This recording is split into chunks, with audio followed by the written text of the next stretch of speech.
المرسلين اما بعد فاعوذ باللہ من الشیطان الرجیم بسم اللہ الرحمن الرحیم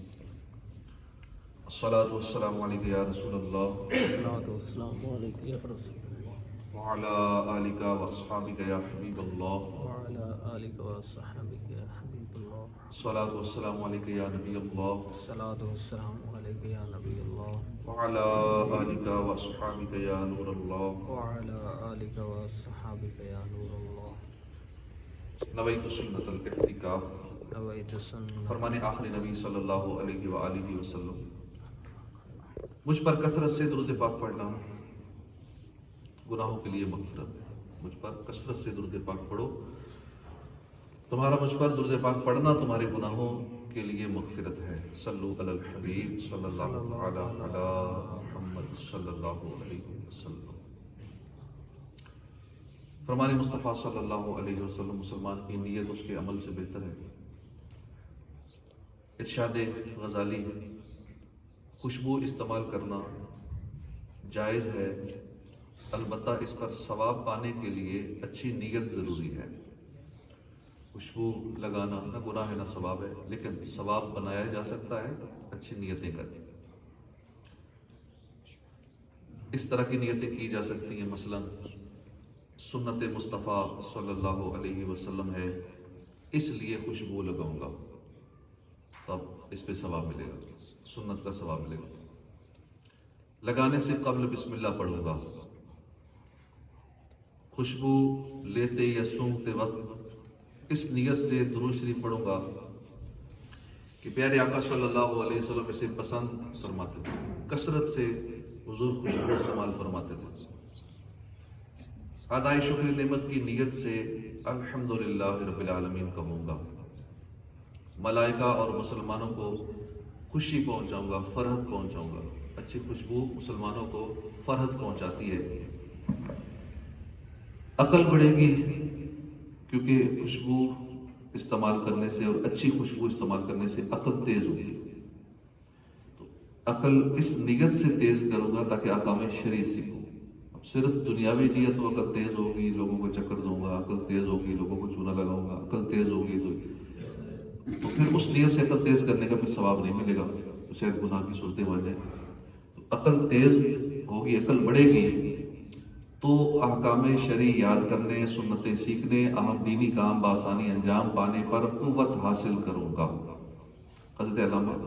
زبیدی رحمۃ اللہ علیہ لکھتے ہیں اتباع یعنی طبیب لوگ اس بات پر متفق ہیں کہ خوشبو سے دماغ کو طاقت ملتی ہے دماغ کو صحت ملتی ہے درستی ملتی ہے جو اچھی خوشبو استعمال کرتے ہیں ریگولر کرتے ہیں ان کا دماغ فریش رہتا ہے ان کے دماغ کو طاقت ملتی ہے فریشنس اور تازگی ملتی ہے امام شافعی رحمۃ اللہ علیہ فرماتے ہیں عمدہ خوشبو لگانے سے عقل بڑھتی ہے اپنے بدن کو بدبو سے لوگوں کو بچاؤں گا یہ بھی نیت کی جا سکتی ہے خصوصاً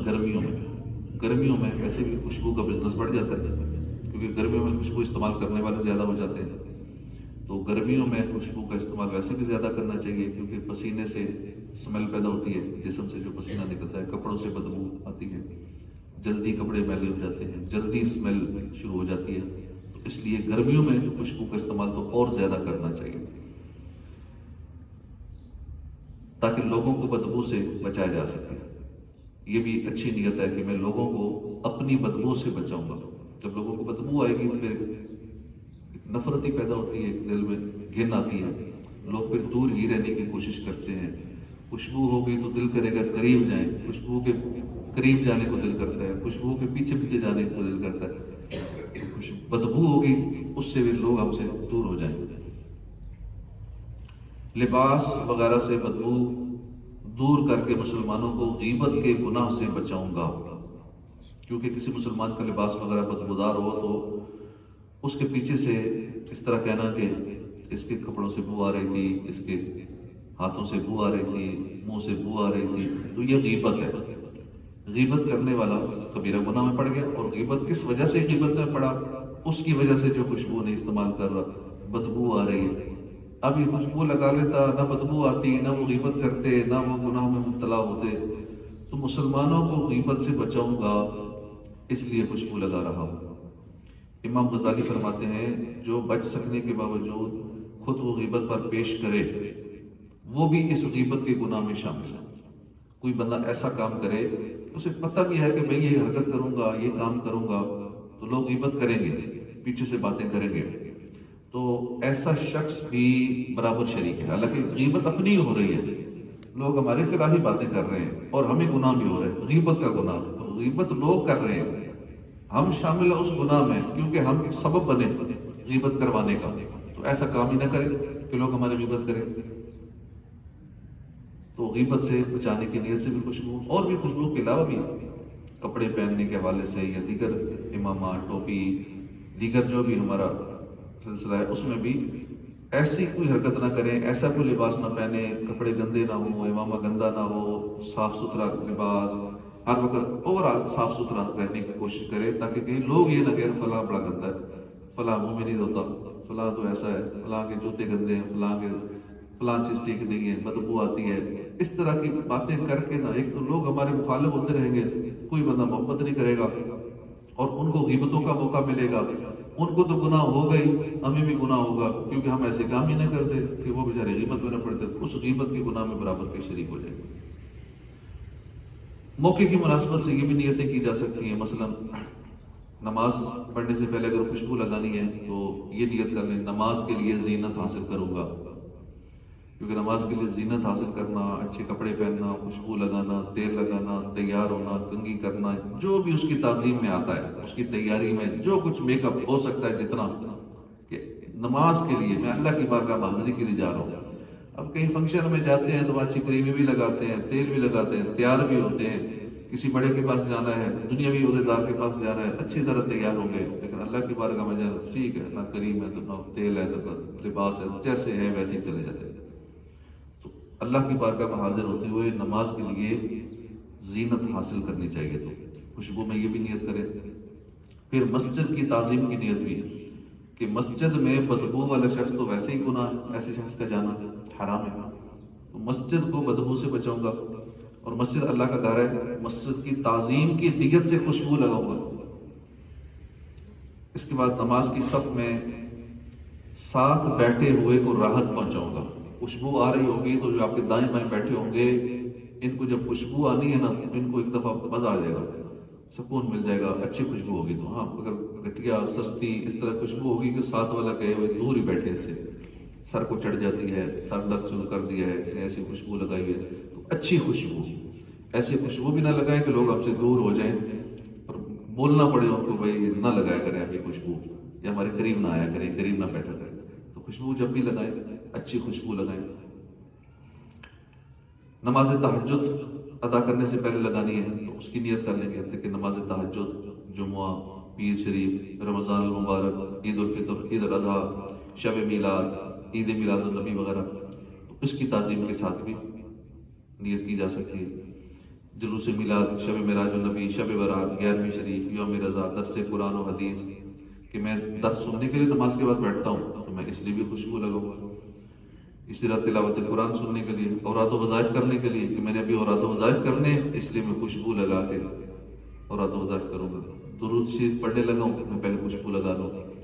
دینی کتاب کا مطالعہ کرنا ہے تو پہلے خوشبو لگا لوں، تدریس علم دین کرنی ہے خوشبو لگا لو، تعلیم علم دین ہے، فتاوی نویسی ہے، دینی کتب کی تصنیف ہے، تالیف ہے، سنت پر اجتماع میں جانا ہے، اجتماع ذکر و نعت میں جانا ہے، فیضان سنت کا درس سننا ہے، اسی طرح کسی کو نیکی کی دعوت کے لیے جانا ہے، بیان کرنا ہے، عالم ہے، ماں باپ، مومن صالح، پیر صاحب، اسی طرح منہ مبارک یا تبرکات کی زیارت ہے، مزار شریف کی حاضری کے موقع پر بھی تعظیم کی نیت سے خوشبو لگائی جا سکتی ہے۔ علماء کرام سے درج ذیل مواقع پر بھی خوشبو لگانے کا مستحب ہونا ثابت ہے، جیسے وضو کرنے کے بعد خوشبو لگانا مستحب ہے، احرام کی نیت کرنے سے پہلے لباس اور بدن دونوں پر خوشبو لگانا مستحب ہے،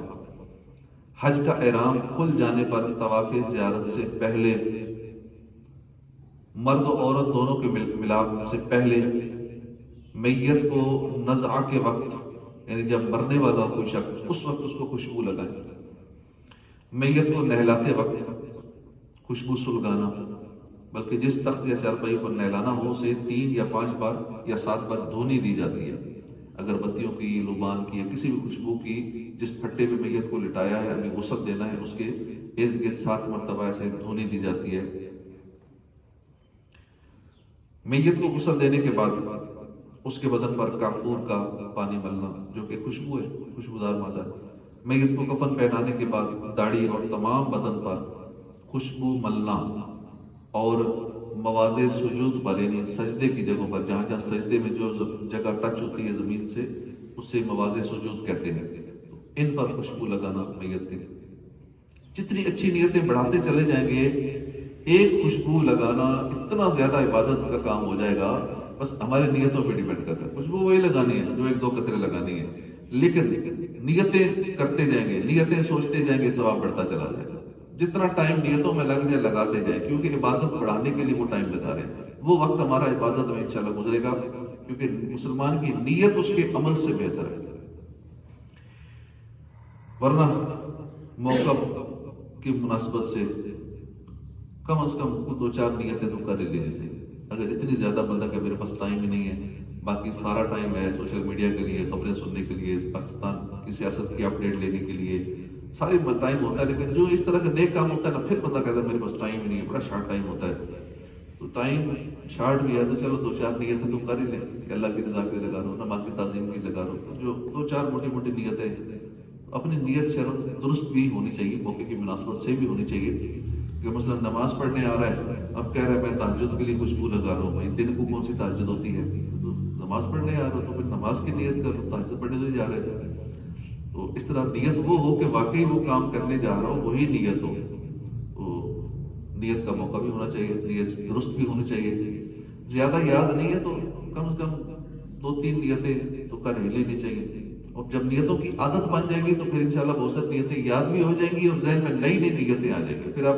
نئی ڈسکوری کریں گے، ہاں یہ بھی ہو سکتی ہے، یہ بھی ہو سکتی ہے. نماز کے لیے تو ہم آتے ہی ہیں تو گھر سے نیتیں کرنا شروع ہو جائیں، اتنا ثواب بڑھ جائے گا نماز کا. کہ پڑھنی تو ہے ہی، وضو بھی کرنا ہے، ٹائم بھی اتنا ہی دینا ہے، تو کیوں نہ اسی ٹائم کو زیادہ عبادت کا ثواب کا ذریعہ ہم بنا لیں، اسی وقت کے اندر ہمیں زیادہ نیکیاں مل جائیں.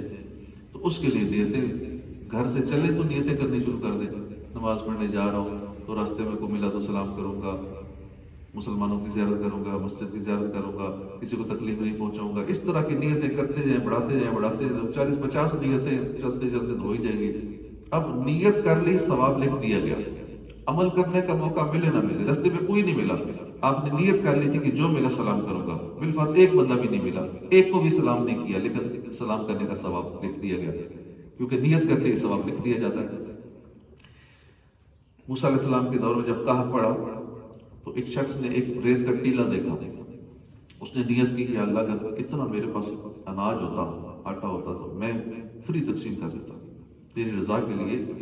میں یہ تقسیم کر دیتا غریب عوام میں. تو اس وقت کے نبی علیہ السلام کو وحی ہوئی کہ فلاں شخص کو بتا دو کہ اتنا ٹیلا اناج کا تمہارے نامہ اعمال میں لکھ دیا گیا. اب اس نے صدقہ تو کیا ہی نہیں، اناج کا ٹیلا اس نے اللہ کی راہ میں دیا ہی نہیں، وہ تو ریت کا تھا. وہ اگر اس کی نیت تھی کہ اگر میرے پاس اتنا ہوتا، اتنا آٹا ہوتا، اتنا میرے پاس اناج ہوتا تو میں تقسیم کر دیتا اللہ کی راہ میں. نیت کرتے ہی پورا اس ٹیلے جتنا اناج لکھ دیا گیا نامہ اعمال. مفت کا ثواب ہے، نیتوں والا بغیر کچھ کیے مفت کا ثواب ہے. کہ بندے نے بھی دماغ میں سوچا، یہ بھی اللہ کی رحمت ہے. اور خاص کر اس امت کے لیے پیکیج ہے کہ یہ بھی سوچتے ہیں میں یہ کروں گا، یہ کروں گا، بقیہ دن رہ گیا تو میں یہ کروں گا. جیسی صبح ہو نیت کر لے کہ میں آج کا دن ہر طرح کے گناہوں سے بچوں گا، اپنی آنکھوں کو گناہوں سے بچاؤں گا، کانوں کو گناہوں سے بچاؤں گا، اپنی زبان کو گناہوں سے بچاؤں گا، دل کو بچاؤں گا، اپنے ہر عضو کو گناہوں سے بچا کر آج کا دن میں گزاروں گا. بس یہ نیت کرتے ہی اس کے نامہ اعمال میں ڈھیروں ڈھیر نیکیاں لکھ دی گئی. کہ اس نے صبح ہی نیت کر لی کہ میں سارے گناہوں سے بچوں گا، آج میں ساری نمازیں پڑھوں گا، آج میں اتنا درود پاک پڑھوں گا، اتنا ذکر کروں گا، آج دن بھر یہ کوئی عیادت بھی کروں گا، کسی کے جنازہ بھی پڑھ لوں گا موقع ملا تو، اور یہ نیک کام کروں گا. سوچتا جائے نیک کاموں کا، سوچتا جتنا زیادہ سوچتا جائے گا، نیتیں کرتا جائے گا، اس کے نامہ اعمال میں ڈھیروں ڈھیر انبار لگ جائے گا نیکیوں کا. کی تو ایک بھی نہیں، ثواب مل گیا ساری نیکیوں کا نیت کرنے سے. ایک بزرگ، ان کی نزع کا ٹائم تھا، دنیا سے جانے والے تھے، روح نکلنے والی تھی، تو انہوں نے کہا چلو اچھی نیتیں کرو، جلدی جلدی اچھی نیتیں شروع کر دی. اللہ میں ساری زندگی حج کروں گا، میں ہر سال حج کروں گا، عمرے کروں گا، یہ کروں گا. انہوں نے کہا حضور اب تو کون سا موقع ملے گا، اینڈ ہے آپ کا، روح نکلنے والی ہے. انہوں نے کہا جی میں نیت کر رہا ہوں، ثواب لکھ دیا جائے گا. نیت تو کر سکتا ہوں، تو نیت کرتے ہی ثواب لکھ دیا جاتا ہے. ابھی سے ہم جیسے اعتکاف کی نیت کر لیں کہ میں آخری عشرے کا اعتکاف کروں گا، نیت پکی ہے، لیکن کسی وجہ سے اعتکاف نہیں ہو سکا، اس سے پہلے ہی موت آ گئی، تو نامہ اعمال میں اعتکاف کا ثواب لکھ دیا جائے گا، بلکہ نیت کرتے ہی لکھ دیا جائے گا. موقع ملے نہ ملے، بیمار ہو جائیں نہ اعتکاف کر سکیں، کوئی اور مجبوری ہو جائے نہ کر سکیں اعتکاف، لیکن نیت کرتے ہی ثواب لکھ دیا گیا. اس لیے ہمیں اچھی اچھی نیتوں کا ذہن بنانا چاہیے. یہ مفت کا ثواب ہے. اے اللہ پاک، آج تک ہم سے جتنی بار بھی مسجد میں بدبو لے جانے کا گناہ ہوا ہو، اس سے توبہ کرتے ہیں اور یہ عزم کرتے ہیں کہ آئندہ کبھی مسجد میں کسی طرح کی بدبو نہیں لے جائیں گے. یا رب مصطفیٰ، ہمیں مسجدیں خوشبودار رکھنے کی سعادت دے. یا اللہ، ہمیں ہر طرح کی باطنی ظاہری بدبوؤں سے پاک کر مسجد میں حاضری کی سعادت عنایت فرما. ہمارے خوشبودار سرکار والا تبار صلی اللہ علیہ وسلم کے صدقے ہمیں گناہوں کی بدبوؤں سے نجات دے اور خوشبوؤں سے مہکتی ہوئی جنت الفردوس میں اپنے معطر حبیب صلی اللہ علیہ وسلم کا پڑوس نصیب فرما. واللہ جو مل جائے میرے گل کا پسینہ، مانگے نہ کبھی عطر نہ پھر چاہے دلہن پھول. حضور کے پسینے سے اتنی خوشبو آتی تھی کہ اگر وہ پسینہ کوئی دلہن مل لیتی تھی تو باقی پوچھتی تھی یہ کہاں سے اتنی مہنگی خوشبو کون سی لی. وہ حضور کا پسینہ ہوتا تھا، ایک قطرہ مل نہیں ہوتا تھا. شیشیوں میں عورتیں بھر لیتی تھی حضور کا پسینہ، وہ پھر چلتا رہتا تھا، کئی سال استعمال کرتی تھی. مانگے نہ کبھی عطر نہ پھر چاہے دلہن پھول. کہ دلہن کو نہ عطر کی ضرورت ہے، نہ پھولوں کی ضرورت ہے، نہ پھولوں کی خوشبو کی، کہ مل جائے میرے گل کا پسینہ. حضور کا پسینہ بس کوئی ہمیں مل جائے تو پھر ہمیں کسی خوشبو کی ضرورت ہی نہیں. حضور جہاں سے گزرتے تھے خوشبوئیں آتی تھی، ان راہوں سے صحابہ کرام خوشبو سے ڈھونڈتے تھے کہ حضور ادھر سے گزرے، کیونکہ وہ گلیاں مہک جاتی تھی. حضور کے پسینے سے بھی خوشبو آتی تھی، لیکن اس کے باوجود حضور اچھی خوشبو استعمال کرتے تھے، اچھی سے اچھی خوشبو استعمال فرماتے تھے. حالانکہ ان کو ضرورت نہیں تھی خوشبو کی، خوشبو سب سے اچھی خوشبو ان کے پسینے کی تھی. دنیا کی بہترین خوشبو حضور کے پسینے کی خوشبو ہے، پھر بھی خوشبو کی استعمال فرماتے تھے ہمارے لیے، تاکہ ہمارے لیے سنت ہو جائے. ہمیں عادت پڑے خوشبو لگانے کی. ہمارے پسینے سے تو بدبو آتی ہے، ہمیں تو زیادہ ضرورت ہے جن کے پسینے سے خوشبو آتی ہے وہ خوشبوئیں کثرت سے لگائیں، اچھی اچھی لگائیں. تو جن کے پسینے سے بدبوئیں آتی ہیں تو ان کو کتنی زیادہ لگانی چاہیے. ہم اور چیزوں میں اتنا پیسہ لگاتے ہیں تو خوشبو پہ بھی ہمیں انویسٹمنٹ کرنی چاہیے، اچھی خود بھی لگانی چاہیے، اوروں کو بھی تحفے دینے چاہیے. اللہ حافظ.